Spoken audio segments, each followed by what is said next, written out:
नमस्कार, सभी का स्वागत है chemistry by Ramniwas Soiwal sir YouTube channel पर। हम अध्ययन कर रहे थे 12th साइंस की रसायन विज्ञान के चैप्टर नंबर 5 का, यानी सरफेस केमिस्ट्री का, जिसे हम परस्थ रसायन कहते हैं या परस्थीय रसायन भी कहते हैं। इस सरफेस केमिस्ट्री की हमारी 5 क्लासें कंप्लीट हो गई थी और इन 5 क्लासों में हमने अधिशोषण वाला पोर्शन कंप्लीट कर लिया था, यानी अपन कह सकते हैं कि अधिशोषण वाला टॉपिक हमारा कंप्लीट हो गया था। पिछले वीडियो में हमने अधिशोषण के अनुप्रयोग देखे थे और आज हमारा परस्थ रसायन का पार्ट नंबर 6 रहेगा, या अपन ऐसे कह सकते हैं कि वीडियो नंबर 6 रहेगा। और इस 6 नंबर वीडियो में हम इस परस्थ रसायन का एक नया टॉपिक ले रहे हैं जिसका नाम है उत्प्रेरण। यानी अब हम इस पार्ट में उत्प्रेरण का अध्ययन करेंगे। उत्प्रेरण किसे कहते हैं, उत्प्रेरक क्या होते हैं, उत्प्रेरकों के प्रकार कितने होते हैं। तो लगातार आप मेरे साथ बने रहिए अंत तक। परस्थ रसायन का हम नेक्स्ट टॉपिक ले रहे हैं उत्प्रेरण, जिसे हम कैटालाइसिस कहते हैं। देखो, सबसे पहले 1835 में हम क्या कहेंगे, हम कहेंगे सर्वप्रथम 1835 में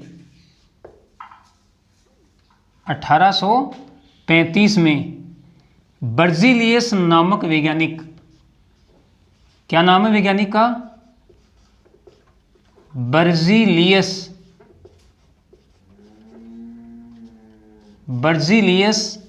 नामक वैज्ञानिक ने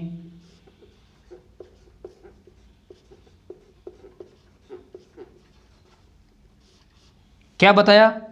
1835 में बर्जीलियस नामक वैज्ञानिक ने यह बताया कि कुछ बाह्य पदार्थों की उपस्थिति में अभिक्रिया का वेग परिवर्तित हो जाता है, और वो जो बाह्य पदार्थ हैं वे पदार्थ उत्प्रेरक कहलाते हैं। यानी हम एक एग्जाम्पल से समझ रहे हैं। देखो, एग्जाम्पल ले रहे हैं हम पोटेशियम क्लोरेट, पोटेशियम क्लोरेट का अपघटन, पोटेशियम क्लोरेट का अपघटन। देखो, जब हम इस पोटेशियम क्लोरेट का अपघटन उत्प्रेरक की अनुपस्थिति में करवाएंगे तो पोटेशियम क्लोरेट का अपघटन उच्च ताप पर संपन्न होता है। देखो, मैं अभिक्रिया लिख रहा हूं, पोटेशियम क्लोरेट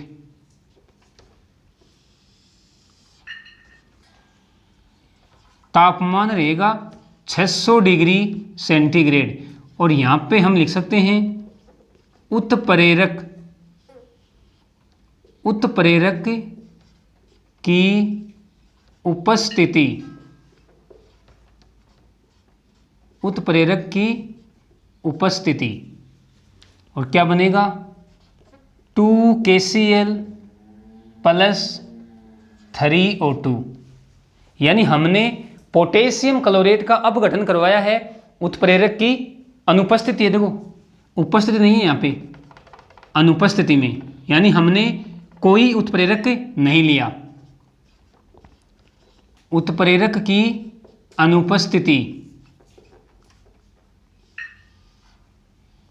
तो इसका अपघटन उच्च ताप पर संपन्न होता है, यानी 600 डिग्री सेंटीग्रेड पर संपन्न होता है। और जब हम इस पोटेशियम क्लोरेट का अपघटन उत्प्रेरक की उपस्थिति में करवाएंगे तो यह पोटेशियम क्लोरेट के अपघटन की अभिक्रिया निम्न ताप पर संपन्न हो जाएगी। देखो, इस पोटेशियम क्लोरेट के अपघटन की अभिक्रिया को हम संपन्न करवाएंगे MnO2 की उपस्थिति में,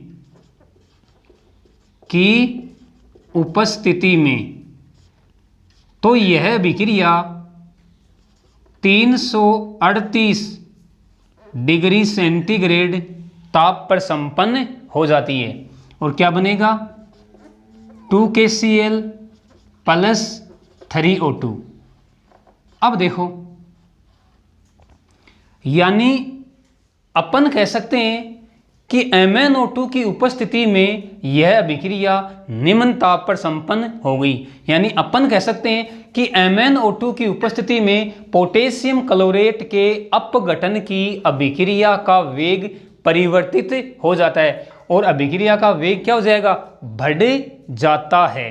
भाई अभिक्रिया का वेग बढ़ा, इसीलिए तो अभिक्रिया निम्न ताप पर यानी 338 डिग्री सेंटीग्रेड ताप पर संपन्न हो जाती है। MnO2 की अनुपस्थिति में, या अपन ऐसे कह सकते हैं कि उत्प्रेरक की अनुपस्थिति में यह अभिक्रिया उच्च ताप पर यानी 600 डिग्री सेंटीग्रेड ताप पर संपन्न होती है। और MnO2 की उपस्थिति में यह अभिक्रिया निम्न ताप, या अपन कह सकते हैं 338 डिग्री सेंटीग्रेड ताप पर संपन्न होती है। तो ओवरऑल अपन ये इस प्रकार से कह सकते हैं कि उत्प्रेरक वे रासायनिक पदार्थ होते हैं जो किसी रासायनिक अभिक्रिया के वेग को परिवर्तित कर देते हैं, परंतु स्वयं में कोई परिवर्तन नहीं होता है। यानी अभिक्रिया संपन्न होने के बाद हमें उत्प्रेरक पुनः प्राप्त हो जाते हैं, उसके रासायनिक संगठन, या अपन कह सकते हैं उसके द्रव्यमान में कोई परिवर्तन नहीं होता है। तो अब हम उत्प्रेरक को किस प्रकार से परिभाषित करेंगे। देखो, हम क्या कह सकते हैं, हम कह सकते हैं वे रासायनिक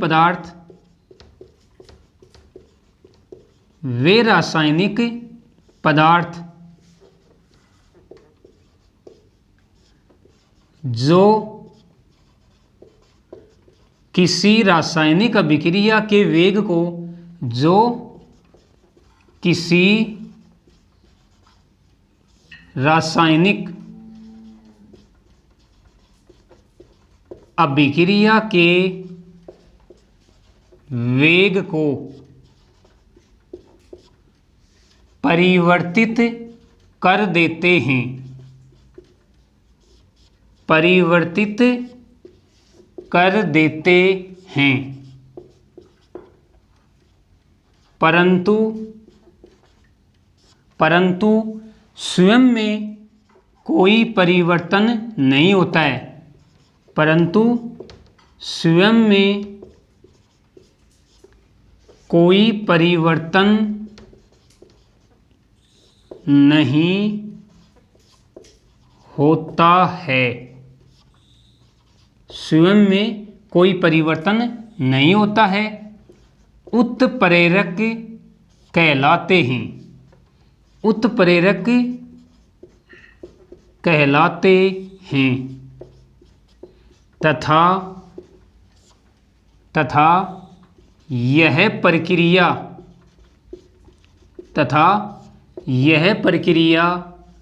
उत्प्रेरण यानी कैटालाइसिस, उत्प्रेरण कहलाती है,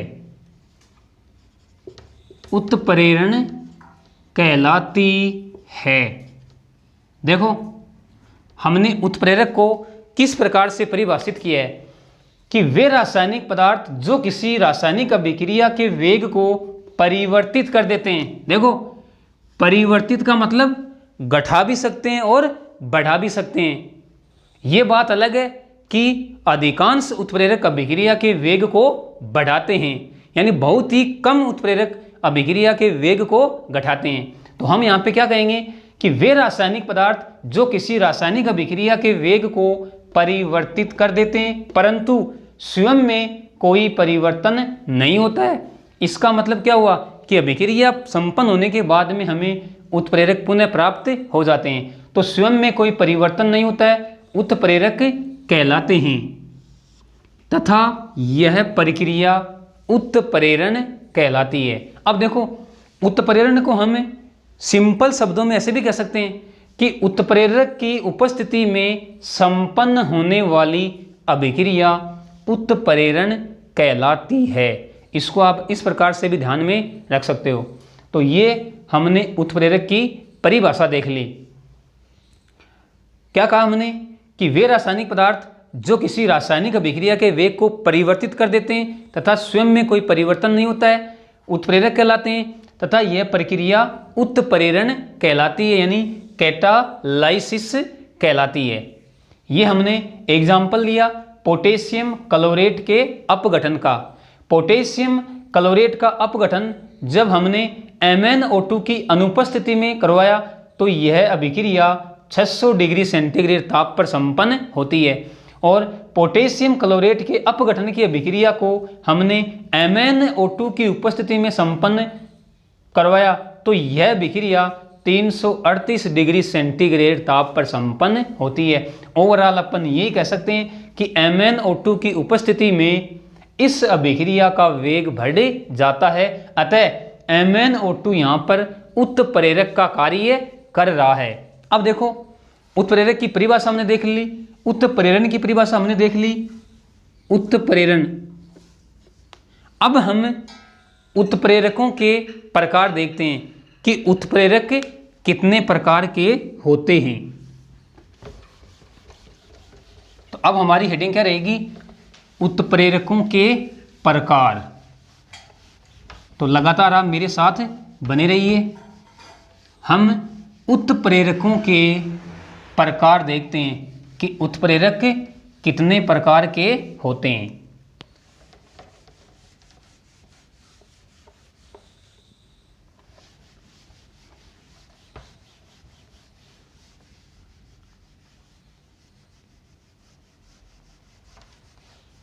अब हमारी हेडिंग क्या रहेगी, उत्प्रेरकों के प्रकार।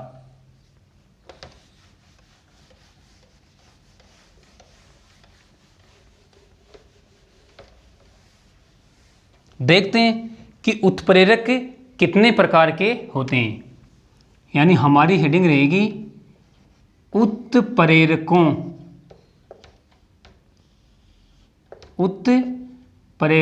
के प्रकार।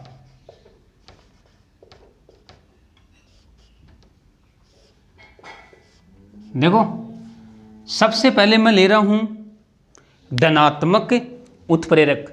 कौन सा ले रहा हूं, धनात्मक उत्प्रेरक। सबसे पहले हम ले रहे हैं धनात्मक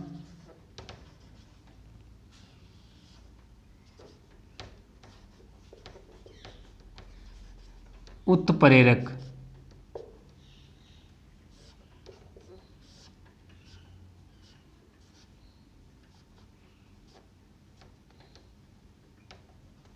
देखो इन्हें हम पॉजिटिव कैटालिस्ट भी कहते हैं। Positive catalyst.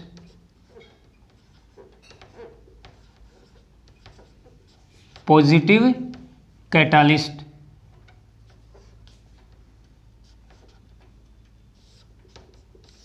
देखो क्या कहेंगे, हम कहेंगे कि वे उत्प्रेरक जो रासायनिक अभिक्रिया के वेग को बढ़ा देते हैं धनात्मक उत्प्रेरक कहलाते हैं। क्या कहेंगे, हम कहेंगे वे उत्प्रेरक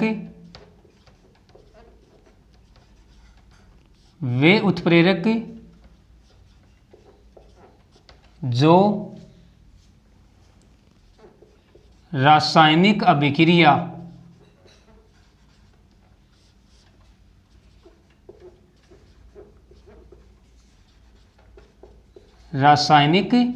अभिक्रिया के वेग को बढ़ा देते हैं, वेग को बढ़ा देते हैं।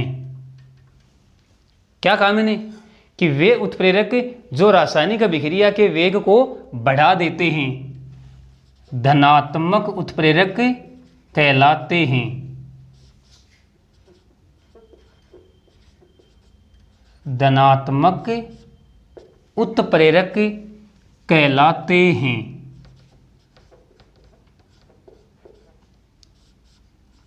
धनात्मक उत्प्रेरक कहलाते हैं। अब देखो हमने धनात्मक उत्प्रेरक को परिभाषित कर दिया। क्या कहा कि वे उत्प्रेरक जो रासायनिक अभिक्रिया के वेग को बढ़ा देते हैं धनात्मक उत्प्रेरक कहलाते हैं। हम एग्जाम्पल से समझते हैं। देखो मैं एग्जाम्पल ले रहा हूं हाइड्रोजन पेरोक्साइड,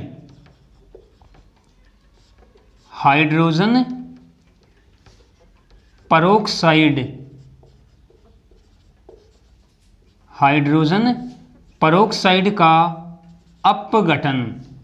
समझना आप ध्यान से, एग्जाम्पल लिया है मैंने हाइड्रोजन पेरोक्साइड का अपघटन। देखो H2O2 2H2O प्लस O2, यानी अपन कह सकते हैं कि जब हमने हाइड्रोजन पेरोक्साइड का अपघटन उत्प्रेरक की अनुपस्थिति में करवाया तो इसके लिए सक्रियण ऊर्जा का मान कितना होता है 76 किलो जूल पर मोल, यानी अपन कह सकते हैं 76 किलो जूल पर मोल। और जब हमने हाइड्रोजन पेरोक्साइड की अपघटन की अभिक्रिया को कोलोइडी पिट्टी, कोलोइडी प्लेटिनम की उपस्थिति में संपन्न करवाया तो इसके लिए सक्रियण ऊर्जा का मान 57 किलो जूल पर मोल होता है। अब देखो, यानी हाइड्रोजन पेरोक्साइड के अपघटन की अभिक्रिया को देखने से हमें क्या स्पष्ट हो रहा है, यानी हम कह सकते हैं कि जो उत्प्रेरक हैं वे अभिक्रिया की सक्रियण ऊर्जा को घटा देते हैं, जिससे अभिक्रिया का वेग बढ़ जाता है। जब हमने हाइड्रोजन पेरोक्साइड के अपघटन की अभिक्रिया को उत्प्रेरक की अनुपस्थिति में संपन्न करवाया तो सक्रियण ऊर्जा 76 किलो जूल पर मोल आवश्यक होती है। और जब इसी अभिक्रिया को हमने कोलोइडी पिट्टी की उपस्थिति में संपन्न करवाया तो इस अभिक्रिया के लिए सक्रियण ऊर्जा 57 किलो जूल पर मोल होती है। तो ओवरऑल अपन कह सकते हैं कि धनात्मक उत्प्रेरक, क्या कहेंगे, धनात्मक उत्प्रेरक अभिक्रिया की सक्रियण ऊर्जा को घटा देते हैं, जिससे अभिक्रिया का वेग बढ़ जाता है। यहाँ पर कोलोइडी पिट्टी धनात्मक उत्प्रेरक का कार्य कर रहा है, जिससे अभिक्रिया का वेग बढ़ जाता है। देखो हम इसको आरेख के द्वारा समझते हैं। हम आरेख बना रहे हैं, ये लो, इधर तो है ऊर्जा और इधर है अभिक्रिया की प्रगति, प्रोग्रेस ऑफ रिएक्शन, अभिक्रिया की प्रगति, कोई दिक्कत नहीं है। ये है उत्पाद और ये है अभिकारक। यहाँ पर तो है अभिकारक और ये है उत्पाद। ये अभिकारक की औसत ऊर्जा है, अभिकारक की औसत ऊर्जा। ये उत्प्रेरक की अनुपस्थिति में सक्रियण ऊर्जा का मान है, यानी अपन यहाँ पे लिख सकते हैं उत्प्रेरक की अनुपस्थिति में, उत्प्रेरक की अनुपस्थिति में सक्रियण ऊर्जा, सक्रियण ऊर्जा। अब देखो उत्प्रेरक की उपस्थिति में क्या होगा, सक्रियण ऊर्जा का मान कम हो जाएगा। ये लो, यानी ये क्या है, ये है उत्प्रेरक की उपस्थिति में, क्या कहेंगे, उत्प्रेरक की उपस्थिति, उत्प्रेरक की उपस्थिति में सक्रियण ऊर्जा, सक्रियण ऊर्जा। यानी आरेख से हमें क्या स्पष्ट हो रहा है कि उत्प्रेरक की उपस्थिति में सक्रियण ऊर्जा का मान कम हो जाता है, जिसके फलस्वरूप अभिक्रिया का वेग बढ़ जाता है। देखो ये तो है उत्प्रेरक की अनुपस्थिति में सक्रियण ऊर्जा, और ये है उत्प्रेरक की उपस्थिति में सक्रियण ऊर्जा। यानी अपन कह सकते हैं कि उत्प्रेरक की उपस्थिति में अभिक्रिया का मार्ग चेंज हो जाता है, अभिक्रिया का मार्ग चेंज हो जाता है, यानी ज़्यादा अभिकारक के अणु उत्पाद में परिवर्तित होने लगते हैं, जिसके फलस्वरूप अभिक्रिया का वेग बढ़ जाता है। तो ओवरऑल अपन क्या कह सकते हैं कि धनात्मक उत्प्रेरक अभिक्रिया की सक्रियण ऊर्जा को घटा देते हैं, जिसके फलस्वरूप अभिक्रिया का वेग बढ़ जाता है। तो ये हमारा पहला प्रकार हो गया धनात्मक उत्प्रेरक।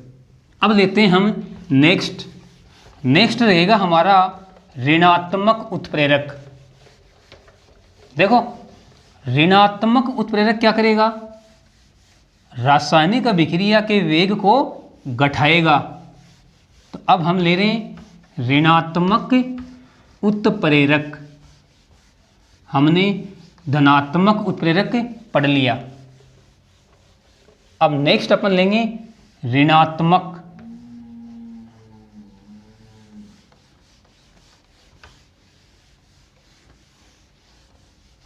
यानी अब हमारी हेडिंग क्या रहेगी, ऋणात्मक उत्प्रेरक। सेकंड, ऋणात्मक उत्प्रेरक, और इन्हें हम कहते हैं नेगेटिव कैटालिस्ट। क्या बोलेंगे, नेगेटिव कैटालिस्ट, नेगेटिव कैटालिस्ट। देखो क्या कहेंगे हम कहेंगे वे उत्प्रेरक जो किसी रासायनिक अभिक्रिया के वेग को घटा देते हैं। क्या कहेंगे, वे उत्प्रेरक जो किसी रासायनिक अभिक्रिया के वेग को, किसी रासायनिक अभिक्रिया के वेग को घटा देते हैं, घटा देते हैं।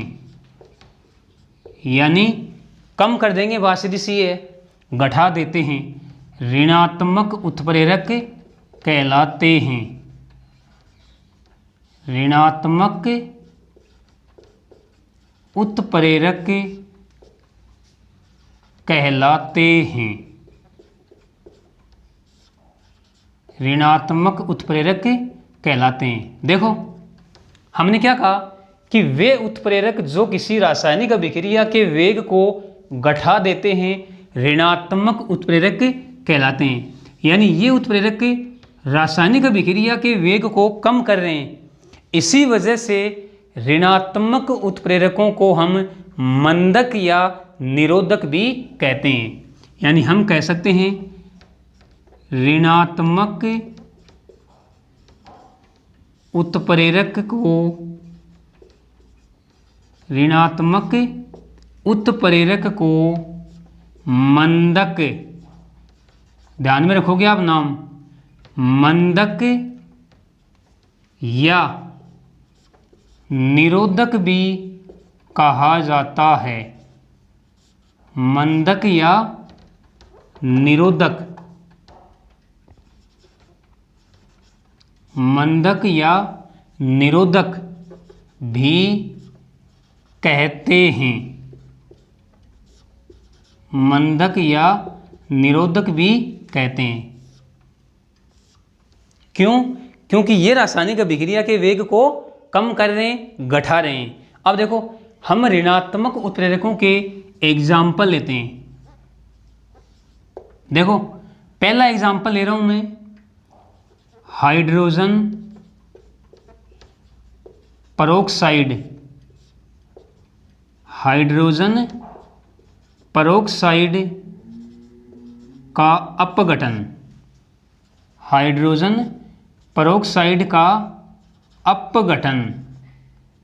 देखो अभी हमने क्या देखा था कि हाइड्रोजन पेरोक्साइड का अपघटन यदि कोलोइडी पिट्टी के उपस्थिति में करवाया जाए तो अभिक्रिया का वेग बढ़ जाता है, यानी कोलोइडी पिट्टी धनात्मक उत्प्रेरक का कार्य करता है। यदि हम हाइड्रोजन पेरोक्साइड का अपघटन ग्लिसरॉल की उपस्थिति में करवाएं, ग्लिसरॉल, तो क्या होगा, इस अभिक्रिया का वेग घट जाएगा। या अपन ऐसे कह सकते हैं कि हाइड्रोजन पेरोक्साइड का अपघटन ग्लिसरॉल की उपस्थिति में करवाने पर इसके अपघटन की दर घट जाती है। इसका मतलब यहां पर ग्लिसरॉल ऋणात्मक उत्प्रेरक का कार्य करता है। हम दूसरा एग्जाम्पल लें, एग्जाम्पल सेकंड। हम क्या कह सकते हैं, हम कह सकते हैं सोडियम सल्फाइड, क्या कहेंगे, सोडियम सल्फाइड यानी Na2SO3 का ऑक्सीकरण, का ऑक्सीकरण। देखो समझना, सोडियम सल्फाइड का ऑक्सीकरण यानी Na2SO3 plus O2, 2Na2SO3 plus O2 क्या बन जाएगा, 2Na2SO4 यानी सोडियम सल्फाइड के ऑक्सीकरण से सोडियम सल्फेट बन जाएगा। अब देखो यदि हम सोडियम सल्फाइड का ऑक्सीकरण एथिल एल्कोहल, एथिल एल्कोहल की उपस्थिति में करवाते हैं तो इसके अपघटन या इसके ऑक्सीकरण, इसके ऑक्सीकरण की दर घट जाती है। क्या बताया मैंने, सोडियम सल्फाइड का ऑक्सीकरण एथिल एल्कोहल की उपस्थिति में करवाते हैं तो इसके ऑक्सीकरण की दर घट जाती है। इसका मतलब एथिल एल्कोहल यहाँ पे ऋणात्मक उत्प्रेरक की भांति कार्य करता है। हम नेक्स्ट एग्जाम्पल लें क्लोरोफॉर्म का, क्या कहेंगे, क्लोरोफॉर्म का ऑक्सीकरण, क्लोरोफॉर्म का ऑक्सीकरण। देखो क्या कहेंगे, हम कह सकते हैं कि क्लोरोफॉर्म का ऑक्सीकरण एथिल एल्कोहल की उपस्थिति में धीमा हो जाता है। यानी हम ले रहे हैं यहाँ पे क्लोरोफॉर्म CHCl3 O2 2COCl2 और प्लस 2HCl। ऑक्सीकरण करवा रहे हैं हम एथिल एल्कोहल, एथिल एल्कोहल की उपस्थिति में। देखो क्या कहा हमने कि क्लोरोफॉर्म का ऑक्सीकरण एथिल एल्कोहल की उपस्थिति में करवाने पर धीमा हो जाता है, यानी अपन कह सकते हैं इसके ऑक्सीकरण की दर घट जाती है। इसका मतलब एथिल एल्कोहल भी यहाँ पे क्या है, ऋणात्मक उत्प्रेरक की भांति कार्य करता है। एक एग्जाम्पल अपन और लें, देखो जो पेट्रोल होता है, पेट्रोल हम क्या कहेंगे, हम कहेंगे पेट्रोल के अपस्फोटन या अपन विस्फोटन भी कह सकते हैं। पेट्रोल के अपस्फोटन को कम करने के लिए, कम करने के लिए उसमें टेट्रा एथिल याद रखोगे इस नाम को, टेट्रा एथिल लेड, जिसको हम TEL के द्वारा दर्शाते हैं। टी का मतलब टेट्रा, ई का मतलब एथिल, एल का मतलब लेड, उसमें टेट्रा एथिल लेड मिलाया जाता है, मिलाया जाता है। क्यों मिलाते हैं? पेट्रोल के अपस्फोटन को कम करने के लिए, या अपन ऐसे कह सकते हैं रोकने के लिए। तो ये जो टेट्रा एथिलेड है ये भी यहाँ पर ऋणात्मक उत्प्रेरक का कार्य कर रहा है। तो ये हमारा सेकंड टाइप कंप्लीट हो गया, ऋणात्मक उत्प्रेरक। हमने कहा कि वे उत्प्रेरक जो किसी रासायनिक अभिक्रिया के वेग को घटा देते हैं ऋणात्मक उत्प्रेरक कहलाते हैं। ऋणात्मक उत्प्रेरक को हम मंदक या निरोधक भी कहते हैं। एग्जाम्पल लिए हमने पहला हाइड्रोजन पेरोक्साइड का अपघटन।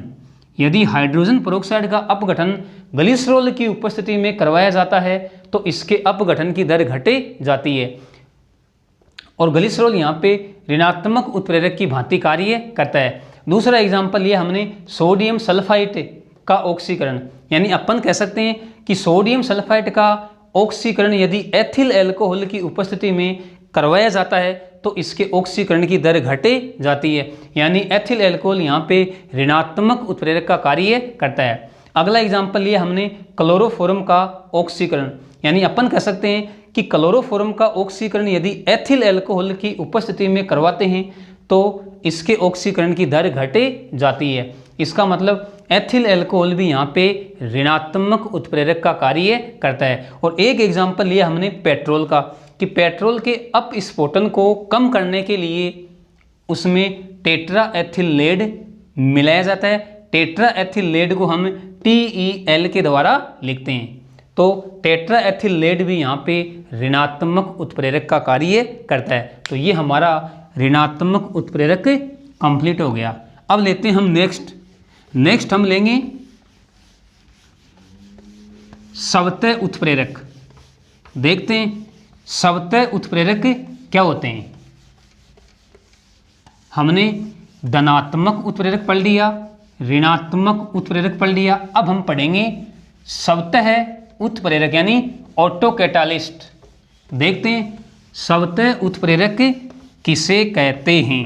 तो लगातार आप मेरे साथ बने रहिए। अब हम लेंगे सवतय उत्प्रेरक।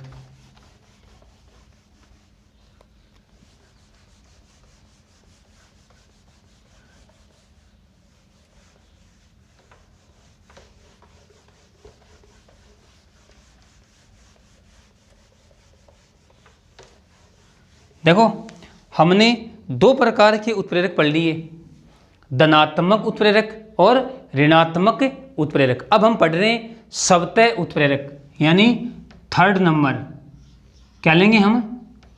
सवतय उत्प्रेरक। सवतय उत्प्रेरक यानी हम इन्हें कहते हैं ऑटो कैटालिस्ट। ऑटो कैटालिस्ट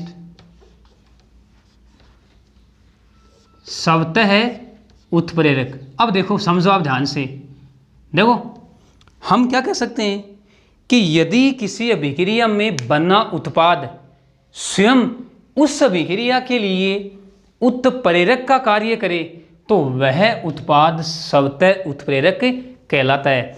वापस से समझना आप ध्यान से, किसी अभिक्रिया में बना हुआ उत्पाद स्वयं उस अभिक्रिया के लिए उत्प्रेरक का कार्य करे तो वह उत्पाद ही सवतय उत्प्रेरक कहलाता है। देखो हम इसको परिभाषित किस प्रकार से करेंगे।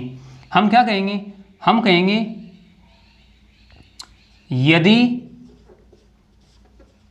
किसी रासायनिक अभिक्रिया में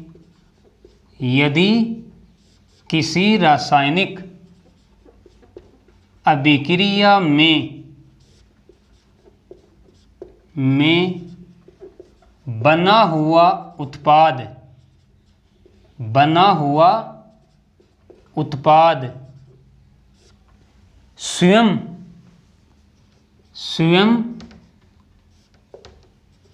उस अभिक्रिया के लिए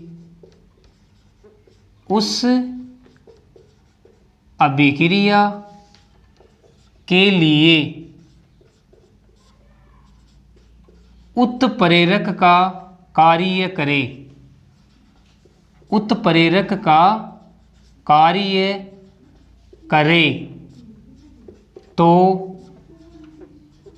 वह उत्पाद ही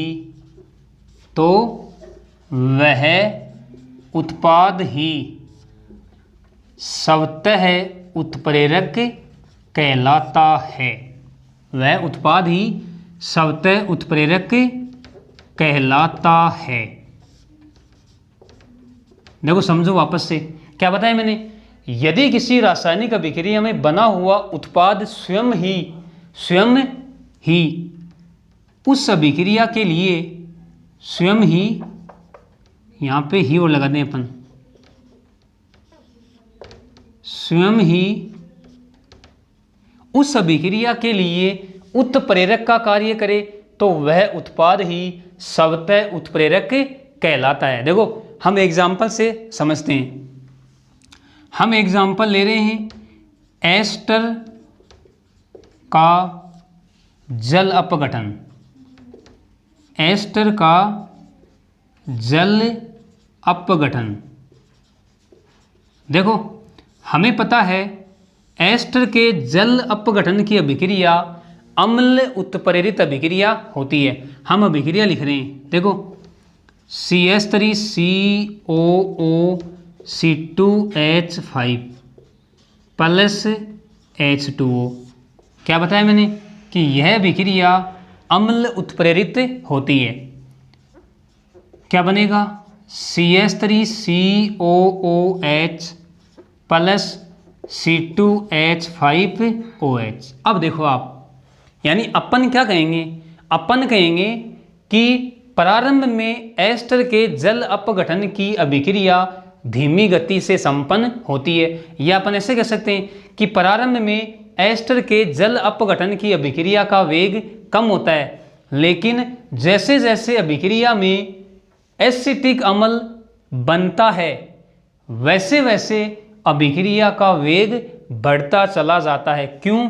क्योंकि ये जो एसिटिक अम्ल बना है ये यहाँ पे उत्पाद के रूप में बना है और ये H+ देकर इस अभिक्रिया में उत्प्रेरक का कार्य करता है। इसका मतलब ये जो एसिटिक अम्ल यहाँ पे उत्पाद के रूप में बना है ये इस अभिक्रिया के लिए स्वतः उत्प्रेरक का कार्य कर रहा है।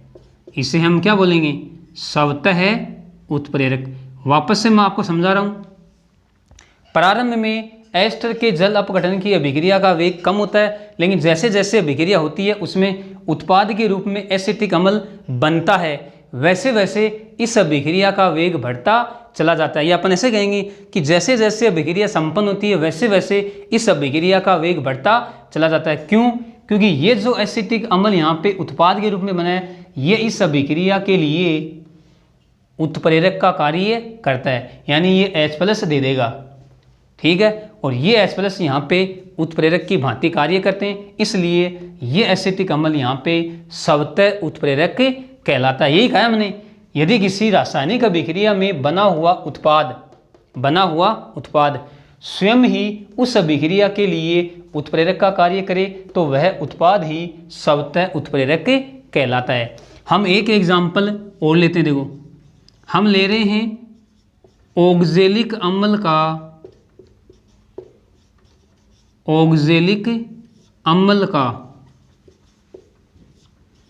अम्लीय केमेनोफोर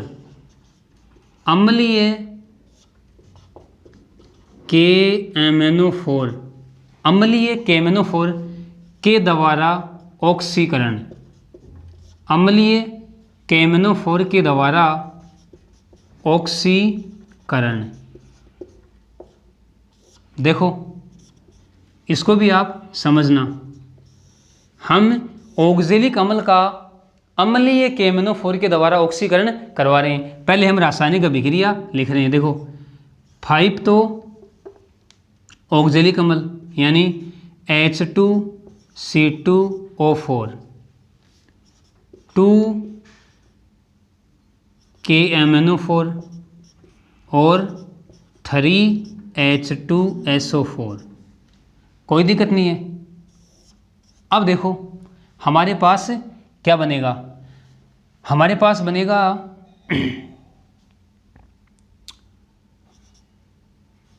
2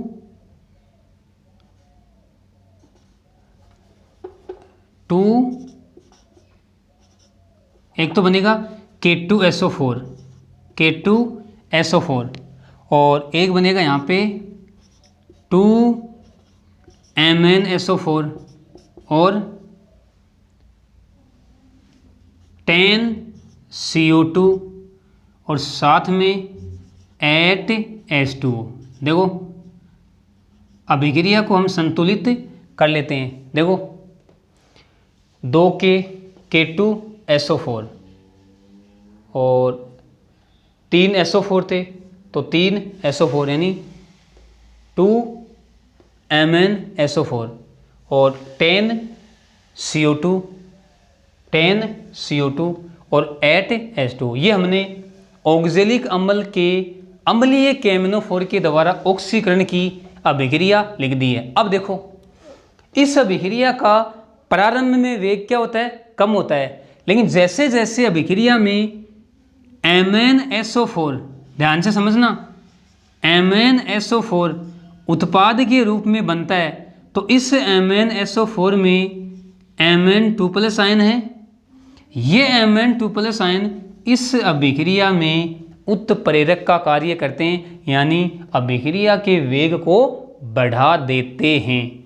तो हमने क्या कहा कि प्रारंभ में ऑक्जेलिक अम्ल के अम्लीय KMnO4 के द्वारा ऑक्सीकरण की अभिक्रिया का वेग कम होता है, लेकिन जैसे जैसे अभिक्रिया में MnSO4 बनता है वैसे वैसे इस अभिक्रिया का वेग बढ़ता चला जाता है। इसका मतलब हम क्या कह सकते हैं, हम कह सकते हैं कि ये जो MnSO4 है, MnSO4 ये यहाँ पे स्वतः उत्प्रेरक का कार्य कर रहा है।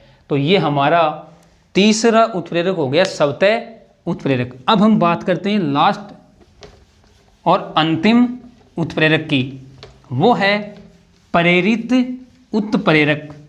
कौन सा? प्रेरित। देखो प्रेरित उत्प्रेरक को हम बोलते हैं इंड्यूस्ड कैटालिस्ट। देखते हैं कि प्रेरित उत्प्रेरक क्या होते हैं। प्रेरित उत्प्रेरक हमने धनात्मक उत्प्रेरक पढ़ लिया, हमने ऋणात्मक उत्प्रेरक पढ़ लिया, और अब हम पढ़ेंगे धनात्मक पढ़ लिया, ऋणात्मक पढ़ लिया, स्वतः उत्प्रेरक पढ़ लिया। अब हम पढ़ेंगे प्रेरित उत्प्रेरक। देखते हैं प्रेरित उत्प्रेरक क्या होते हैं।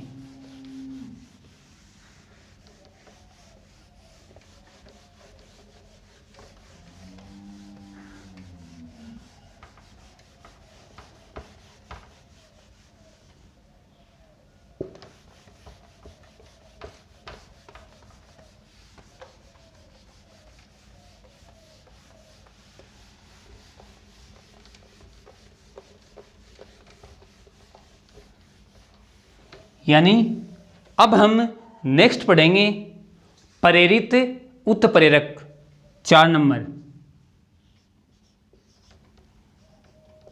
प्रेरित उत्प्रेरक, और इन्हें हम कहते हैं इंड्यूस्ड, क्या बोलेंगे, इंड्यूस्ड कैटालिस्ट। Induced catalyst. देखो नाम से पता हो रहा है प्रेरित, यानी किसी दूसरे के प्रभाव में आके प्रेरित होना।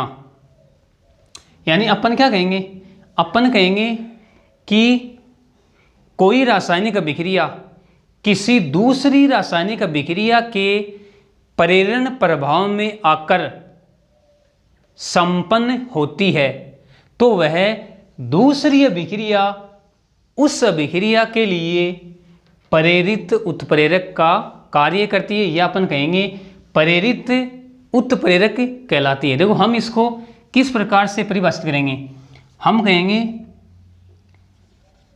कोई अभिक्रिया, कोई रासायनिक अभिक्रिया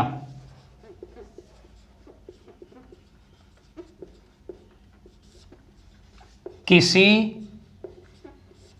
दूसरी रासायनिक अभिक्रिया, किसी दूसरी रासायनिक,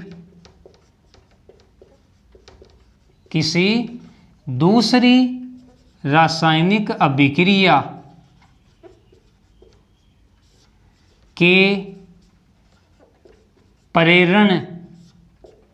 प्रेरण प्रभाव से संपन्न होती है, से संपन्न होती है तो वह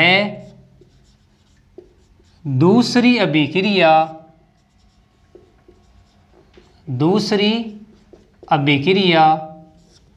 प्रेरित उत्प्रेरक कहलाती है। क्या कहेंगे, वह दूसरी अभिक्रिया प्रेरित उत्प्रेरक कहलाती है, प्रेरित उत्प्रेरक कहलाती है। देखो हमने क्या कहा, हमने कहा कि कोई रासायनिक अभिक्रिया किसी दूसरी रासायनिक अभिक्रिया के प्रेरण प्रभाव से या प्रेरण से संपन्न होती है तो वह दूसरी अभिक्रिया प्रेरित उत्प्रेरक कहलाती है। देखो एग्जाम्पल से हम समझते हैं। हम एग्जाम्पल ले रहे हैं सोडियम सल्फाइड Na2SO3, यानी अपन कह सकते हैं कि सोडियम सल्फाइड का वायु की उपस्थिति में ऑक्सीकरण हो जाता है, Na2SO4 बन जाएगा। क्या कहा हमने कि वायु की उपस्थिति में सोडियम सल्फाइड का ऑक्सीकरण हो जाता है। अब मैं ले रहा हूं सोडियम आर्सेनाइड, सोडियम आर्सेनाइड, इस सोडियम आर्सेनाइड का ऑक्सीकरण नहीं होता है। सोडियम सल्फाइड का ऑक्सीकरण वायु की उपस्थिति में करवाने पे हो जाता है, लेकिन सोडियम आर्सेनाइड का ऑक्सीकरण नहीं होता है। लेकिन यदि इन दोनों पदार्थों को मिला दिया जाए, यानी अपन कह सकते हैं सोडियम सल्फाइड और सोडियम आर्सेनाइड को मिला दिया जाए तो इन दोनों का वायु के द्वारा ऑक्सीकरण हो जाता है। Na2SO4 प्लस यहाँ पर बन जाएगा Na2ASO4, यानी यहाँ पर तो बन गया सोडियम सल्फेट और यहाँ पे बन गया सोडियम आर्सेनेट। यानी जब हमने इन दोनों को मिलाया तो वायु के द्वारा दोनों का ऑक्सीकरण हो जाता है। इसका मतलब इसके प्रभाव में इसका ऑक्सीकरण हो जाता है, इसलिए ये सोडियम सल्फाइड यहाँ पे प्रेरित उत्प्रेरक, क्या कहेंगे, प्रेरित उत्प्रेरक का कार्य करती है। तो ये हमने प्रेरित उत्प्रेरक देख लिया। देखो आज की क्लास में हमने उत्प्रेरण पढ़ा, उत्प्रेरक किसे कहते हैं और उत्प्रेरकों के प्रकार हमने डिटेल से पढ़ लिए हैं। 4 प्रकार के उत्प्रेरक हैं, धनात्मक उत्प्रेरक, ऋणात्मक उत्प्रेरक, स्वतः उत्प्रेरक और प्रेरित उत्प्रेरक। एक बार आप दोबारा से वीडियो को देखना, समझने का प्रयास करना, कोई दिक्कत आपको नहीं आएगी। तो आज के लिए इतना ही। ओके, धन्यवाद।